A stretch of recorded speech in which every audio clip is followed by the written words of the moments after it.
Hello, friends, and welcome to your Daily Detroit, sharing what to know and where to go in Southeast Michigan. I am Jer Stays, coming to you from our studio at Tech Town in the Paris of the Midwest that is Detroit, Michigan. We have a very special episode of the podcast for you. We are doing a post-State of the City wrap-up. Mayor Mary Sheffield delivered her first State of the City speech at Mumford High School on Tuesday night. A little behind the scenes here. We're actually recording this just after the speech at the studio. Joining me, as always, Prince Brightmore himself, Norris Howard. How are you? The West Side returns once more, and y'all get to hear me twice in 1 week. What a special treat for the Daily Detroit audience. I love your brimming confidence. Joining us, and you'll hear that laugh, is none other than Brianna Rice, who is the civic life reporter for Outlier Media, who was actually at Mumford High School for part of this, has a bunch of notes from what we were doing as well as we were watching as part of our live stream party. Brianna, welcome to Daily Detroit for the first time. I'm so excited to be here. We're very, very excited to have you. This is a very interesting thing to see a mayor deliver their first State of the City. You get an idea of their priorities. You get an idea of who they're highlighting, what they're not, what they're focusing on. And we could just jump into a bunch of things. But first, since you were there, what was the vibe of the room? I thought it was a very chipper vibe. It was very intimate. You know, Mumford's not huge. It started, I think Mary Sheffield's getting into having a children's choir perform to start it off. And then there's like the national anthem and the Black national anthem, Lift Every Voice and Sing. She's done that twice now and she's punctual. It was a good vibe. Yeah. By the way, Norris Howard, I would say that isn't that kind of the tradition to have the choir open? Absolutely. In Detroit. It's been that way for a while. Yeah, it's been that way, and it'll continue to be that way. It is one of the only things that nobody should ever be angry about, and if they are, they'll hear from me. Yes. And for listeners who may not know, the Black National Anthem. Yes, lift every voice and sing, and if you got a problem with that, you will also hear from me. Is that one you need to Google it? Yeah, I'm not going to explain that one today. I appreciate that February. about you. It's those requests only happen on those 28 days. Mm-hmm. No other days. No other days. And you're lucky because if you're listening to this, it's April. Next month is Norris History Month, so get ready. That's because it's your birthday. Yeah. That's amazing. All right, so let's get into some of the key points about this speech. There was a large focus on growing. We could talk about home ownership and building new houses and all kinds of things. So, Brianna, what were your notes and what are your thoughts? You kind of hit some of them. I think there's some big programs right now, a $25,000 down payment assistance program, another $15,000 that could bring Detroiters back here. There's also this new job title. I don't think we confirmed it, but it's basically someone who's responsible for bringing retail into the city. So we could get Targets or Zara's or all these big stores. It's going to be someone's official job to bring that in, and Mary Sheffield's really emphasizing that she wants that in neighborhoods, in commercial districts, and this idea of bringing more places that people can walk and play in their own neighborhoods. So I think she did really lean on that idea of welcoming people here, whether you're from here or not, or you left or whatever. Detroit's the place to be. Yeah, that was one of the big video packages. A series of Detroiters were talking about, I stayed or I came back or I'm not from here, but I made a decision to move here. And I think it's really important, specifically for Mary Sheffield, to be the deliverer of that message, considering that, the last few mayors we've had, I really want to say, Kwame Kilpatrick, very polarizing mayor. You had Archer, who, I think a lot of people forget about. I think his administration gets lost in the sauce quite a bit unless you're part of the business community. The first State of the City I ever went to, Dennis Archer. Yeah. And then before him, you have Coleman Young, who's incredibly divisive, particularly if you're from the suburbs. So for Mary Sheffield to be the person delivering the message of come back to Detroit. We want you. Not just come back because you should, come back because we want you to. Move here because we want you to. I think is very important. And tying it together with incentive programs and a new website, movedetroit.com. They were talking about things like down payment assistance. They were talking about $1,000 in relocation money. Was it $15,000 in attraction money? I mean, yeah, some big numbers for folks. Mm-hmm. Yeah, absolutely. And, especially for first-time home buyers. And listen, I'll say this, and Brianna, you can, maybe give me more insight, but this has been one of the biggest things for, millennials and Gen Z and where they decide to live. And every city is trying to solve this issue of home ownership for young people. And I think this is a good start for a city like Detroit, and also increasing that affordable housing stock. But we also got to get wages up in the city for that affordable housing stock to become more valuable. That was one point that I thought was really interesting. Her point that 64% of Detroiters are not making a livable wage. And there is something that co-host of the show, Devin O'Reilly's talked about. It's a little controversial in that sometimes, his view at times is, yes, there is stuff that's really expensive in places. But overall, when you look at the city of Detroit and Metro Detroit as a housing market compared to the rest of the nation, it's still very affordable, like very affordable. The key issue is getting those wages up there, because if you're not making a livable wage, it's going to be hard. I don't care what city you're in to make things work, I think there's also something she didn't talk much about is like this idea. Detroit has really old, big homes. And I think that there's another thing here. And I have been reporting on this for Outlier Media, but home repair is going to be a big thing that we have to talk about. I think, Duggan spent all these years tearing things down, and Mary Sheffield's now talking about building things. But there are some really serious home repair needs. There are people who are living in houses that look vacant, but someone lives in them. And I think that, there are some programs available, but I think that's going to be a really big challenge this city has to face, fixing up, or what we're going to do with all these people who are living, whether it's their wages or not, are living in places that are not safe to live in. And it's difficult. I live in a neighborhood that a lot of the housing stock was built between 1900 and 1920. Yep. And that is just the size and the cost of repairing those things. Even if you have money, it can be burdensome, because repairing these older homes can be a real challenge. And what was the number that you or your colleagues talked about, $1 billion? Yeah, multi-billion-dollar problem that in the city of Detroit, and it's specific, again, because we have these old houses that are so big. So this is a problem across the country, but it's heightened here. And I think as we hear Mary Sheffield talk about home ownership, building generational wealth, some people might lose that wealth if they can't figure out how to fix these houses. So definitely we're looking towards a bright future, as she said, but I think there are some serious problems Detroit is still facing. Oh, for sure. And it's good to see work, though, trying to address the gap, right? It's at least that we're talking about it, and it seems like there are concrete programs, although I think we're going to get more details on some of these things in coming days. You mentioned retail. I want to stop on that for a second, because I think it's so important. I think about all the times I drive through the city, and the commercial corridor will not look good, but you'll go in and the houses will be great. Mm-hmm. There's a ton of those in the city where the commercial corridor is nowhere near what it used to be, but you go in and they got the house pride. Oh, absolutely. I mean, I think of, West 7 Mile. I think of Rosedale Park. I think of, Minnock Park. I think of, Palmer I think of East Park. English Village, parts of English Village. Yeah, East English Village, Chandler Park Drive. I think of those areas where the neighborhood has kept it together, but those commercial corridors haven't been as invested in. And so she named this, as we talked about, this liaison for retail that is supposed to help bring retailers back to the city. And she did not specify, which I kind of wish she would have, but maybe there's some stuff going on behind the scenes. But we don't know if those retailers are, big box, Target, Walmart, whatever.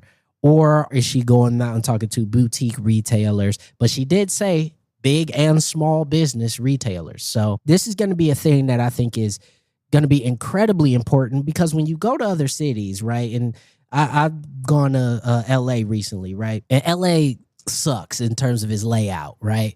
But one thing it does have is you'll have a neighborhood, and you'll have a major thoroughfare, and it's all occupied by big retailers. You go, and there's small businesses right next to Journeys, and it's all street frontage. So it's going to be really important and really interesting to see how that's worked out. I also think that'll be important in recirculating dollars in the city, because so many suburbanites, look, I'm going to tell you, I end up seeing a lot of my neighbors at Trader Joe's and Target and other places when I head out to them, right? Mm-hmm. So that would be a very important thing. We've got a lot to go through, so I'm going to step forward into youth. She talked about a few different things. Rec centers open till 11, and Occupy the Summer program, a ton of stuff. Brianna? Yeah, I think the rec centers is a super interesting, important one. I also think that there are going to be free bus rides for students if they show an ID now, K to 12. And that money that would have been spent on bus rides because, we don't have yellow buses, so the city or the district pays for that. That money's being diverted to after-school programs. And it's getting her closer to this goal of after-school programs, at least one being within 2 miles of every school. So, yeah, she put some big midnight basketball league for anybody who remembers that, and other Occupy the Summer initiatives. She's really going to try to focus on youth. She talked about job training and internships with the city. So I think there were there's an Office of Youth Affairs now. We don't know what they're going to do yet, but they're going to be doing something. Yeah. and hopefully, I think it's a big thing, to keep them from, having Fight Club in the middle of downtown like earlier this week. But you used to play in the Midnight Basketball League back in the day, didn't you? I didn't play. I just hung out. I didn't play basketball. I just hung out. I'm a soccer player, okay? Was that always the case? I'm better with my feet than my hands. I played baseball growing up. But midnight basketball was a thing a lot of my friends did. And it was a huge thing that, kept us out of trouble. It kept us building community. It gave us something to do in the summertime and going to the rec centers and having really safe fun. The best part about it is that it was a third space. Again, like me, I didn't play, but I just went because my friends were going. So it helped to create that really important place for us to go and to have good community with one another that didn't involve us spending a whole bunch of money. Occupy the Summer reminds me a lot of her Occupy the Corner programs that she did when she was in city council. And listen, something that's always been a superpower of hers is being out in the neighborhoods and being out talking to people. And, having these story through lines, I think is a real power of hers in this narrative, We talked a little bit about youth. Schools, one thing with this I want to note is that people might forget, I don't have the data right in front of me, but somewhere between 40 and 50% of Detroit resident kids do not go to Detroit public school systems. They go to charter schools. And so she has to serve 2 voter masters in this because you have a lot of residents who are voters who are not sending their kids to Detroit schools. So she has to do programs that kind of help everybody, especially in a city where, in case listeners don't know, she does not control the school system. They are separate entities here. It's going to be really important for her to be able to work with the charters to figure out, how many of these kids can participate within some of these programs. And, the cool thing is that part of that Occupy the Summer program is extending the rec center hours. So it doesn't matter what school district you go to, you could go to the rec center, and that's cool. So for me, this, in addition to creating the crime task force or the neighborhood safety task forces that she was talking about, is going to be really important. And I think those 2 things will be working hand in hand quite a bit. And let's talk safety, Brianna. I think that there's been a big focus in the city for a few years now. I mean, she cited, violence is down, but things are still happening. I think that they are citing a lot of that violence being down to these community violence interventions, which is a program the city's been investing in for a few years now, but they're basically paying community organizations to intervene with students and with gangs. There's a lot of different work that some of them do. There are basketball leagues, there are trips to schools, but she's really investing in that. And also making an office now of community and neighborhood safety that's supposed to oversee that. And she has this idea no one can feel safe unless they have all the resources they need, which is totally a public health perspective and an important thing to say, but kind of hard in practice, right? What does it mean to make sure people can afford everything? I think something I ask at all of these press conferences every time is what are we going to do when the biggest thing here is people need more money? They can't afford anything. And so honestly, it's just going to cost so much when people can't pay their water bills. They can't afford groceries. All these things are compacted by maybe bringing the wages up is what's going to solve it. But I think that it's so hard and it's really interesting to see her try to address all these different things that are contributing to it. And I guess we'll see. Yeah, I mean, you have to walk and chew gum while you're the mayor of Detroit. And her plans seem to be doing that, right? If executed along as she talked about, she's really addressing a number of different ways of approaching these issues because it is a multifaceted problem. There's no silver bullet. I remember when Comerica Park was built. I remember when Ford Field was built. I've seen so many projects over the years. This is going to be the thing. And, with the Rent-Cen, we're deleting 2 towers. So, you know what I mean? We really need to look at it. I know it may sound more boring. It may not be as great for clicks, but that kind of wraparound thing, that more warm approach, I think is really good. And looking at things that are very important, like affordable housing, and all the subsidies for affordable housing. And there were other things that she talked about, like programs that she's going to be funding with that, right? Yeah, like 0% loans for people who want to build housing or preserve it. Also, any city land that is sold now or any housing is going to go, 100% of it is going into the Affordable Housing Trust Fund now, which is, I think she said $5 million just this year alone is going to be put into that. So yeah, we can think about what the city owns a lot of land, like a lot of money can be added to that and be built. And partnering with people, she did highlight people who've already like preserved apartment buildings in their own neighborhoods and moved Detroit residents in. And like she tried to highlight, we, in our Motor City match, we gave someone $50,000 and they hired 17 Detroiters. Like this idea of like keeping the money in, which you mentioned with the grocery stores, I think she's like really trying to encourage and hit on. Yeah, it was, I believe she said 12,000 units of affordable housing were saved just over the past year through that. And has a goal of 1,000 single-family homes built, which is really interesting to me. You mentioned about retail and then also about grocers. I want to make sure we touch on that because they're bringing back, you said, the Green Grocer program, and they're doing a lot with food and healthy access. Oh, yeah. So the Green Grocer program, if anyone remembers, is this idea of getting produce into some of these like neighborhood groceries, these corner stores, maybe some liquor stores, some of these stores, like if that's the only store in your neighborhood, making sure there's fresh produce in there. And she's also doing specific ones for seniors now. She piloted, since she started Mayor Sheffield, bringing produce to some of these senior buildings that she's trying to get up to code. She's getting senior advocates to talk to the seniors. And then, now she's bringing produce. She said that she anticipates 5 more grocery stores opening this year. Yeah, and, I think it's really important to put this under the veneer of the fact that the city and most cities in America are not going to be getting much from the federal government. Not for the foreseeable future. There was comments, whether it be in our chat or comments that we said amongst ourselves, it was like, these numbers are not the large, bombastic numbers that really the city of Detroit needs in order to reach sort of this full revitalization status.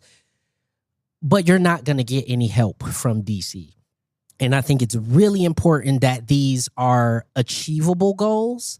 And I think that is sort of the calculus here because a lot of these goals, like we said, 1,000 single-family home units over the next 4 years, that doesn't sound like a lot, but you kind of got to aim around there somewhere because the federal grant programs have been cut back. You're not going to get the federal home assistance programs. You're not going to get the federal job training programs that you got in administrations previous. And so this is going to be a really important thing that regions and cities can try their best to do this by themselves, which I think was emblematic by all the county executives of Metro Detroit being present in the room as well. Yes. Why don't we kind of land on what was missing and who was there? So one thing, who was there? We saw Mayor Mike Duggan. We saw some other county executives. There were a lot of media there. Jamel Hill was there because the auditorium was named after her. So a lot of people, honestly. Yeah, Carmen Harlan was there. Oh, yeah. Carmen Harlan was also wonderful to work with, by the way. She seems like a nice wonderful lady. They mentioned about stuff with Stephen Ross. Mm-hmm. So a lot of heavy hitters in there. I think it's interesting that although he was there, Mike Duggan was not included in the speech. Yeah, that was interesting. I mean, I have my theories as to why, but... Well, you're not a reporter, so what are your theories? Yeah, my theory is you want to focus on this administration specifically, right?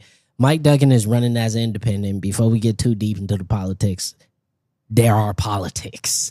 So him running as an independent, I think, has made the endorsement game a little bit complicated, even though he did endorse her for mayor of Detroit. I also think it was really important for him to no longer be a part of Detroit's story. I think it's really important for her administration to be its own thing, to be its own administration, and to focus on the work that they are doing, as opposed to this is just a continuation of Mike Duggan's work. I don't know if I missed it in my notes, Brianna, but I didn't notice much or anything about immigration. Yeah, there wasn't in this presentation. And it's notable, I would say. I went yesterday, it's budget season also on top of this. So they've been very busy. But, during the budget season, yesterday, it was the public comment where people could just comment and come before city council. And there was a pretty organized movement that was asking for $1 million in legal defense for people facing deportation, $750,000 for families who are, someone in their family family has been deported and more resources for people who are facing immigration. So I think it was notable that she didn't say anything about it. Yeah, it was a choice. It was a choice. I think it's difficult in this situation because obviously there's the politics. Yep. But also, when we talk about the city's growth, the city's kind of pinned up some numbers of new residents. The reality is that immigrants are underpinning that growth across the nation. And if any indication with the census data that came out recently about counties and their shrunken growth, and also many cities and metro areas around the country and American population growth really slowing down with this immigration crackdown, that's going to affect Detroit, right? Like, I think there's this narrative that, you know, downtown is driving all these residents and it's all these, like, you know, certain people who mostly look like me and meaning white moving to the city. But if you look at the numbers, it's immigrants. And if you look at the people who have stayed in the city the longest, it's the Hispanic community. Yep. You know, and was like the only growing group for a long time. So I think it's interesting to not talk about it. Yeah, I think it's a really big elephant in the room in any major metropolitan area right now. So to not hear it is, I think, not necessarily weird, as I said, almost for the same reasons as to why Mike Duggan was not a part of the conversation, almost to say, like, this is a big thing and it has to be addressed. But it was very clear from the very first moment that the first video ran that this whole speech is going to be about what Mary Sheffield and her administration are doing, nothing else. There's not going to be any national conversations here. There were no national conversations. That's a great about point. Anything. There was no national conversation about the economy, no national conversation about immigration, no national conversation about participation with D.C. Donald Trump's name was not mentioned not once. I think Gretchen Whitmer's name was mentioned only once. And it was very much so the energy is, this is the island Detroit. We're going to do what we can. And we're going to do what we can. And hopefully Oakland and Macomb County is down with us. Very interesting. I had not thought about that, but that makes a ton of sense. Yeah.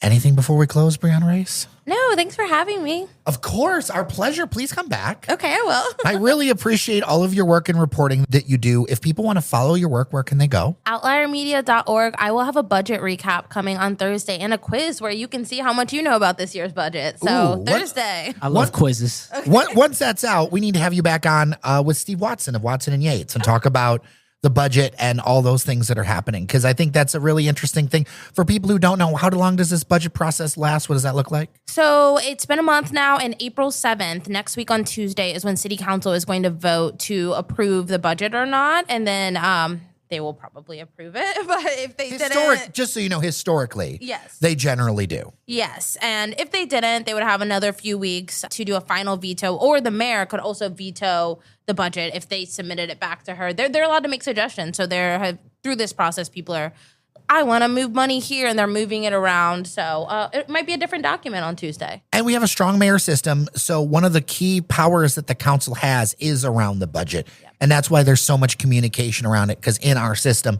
the council really has a lot of strength with like the purse strings and setting that every year. Oh, yeah. Every single department, all 47, present to the city council, and they listen and they ask questions, and yeah, they make suggestions. So it's a very civic process. You know, people get to give public comment, and you still can. So you should.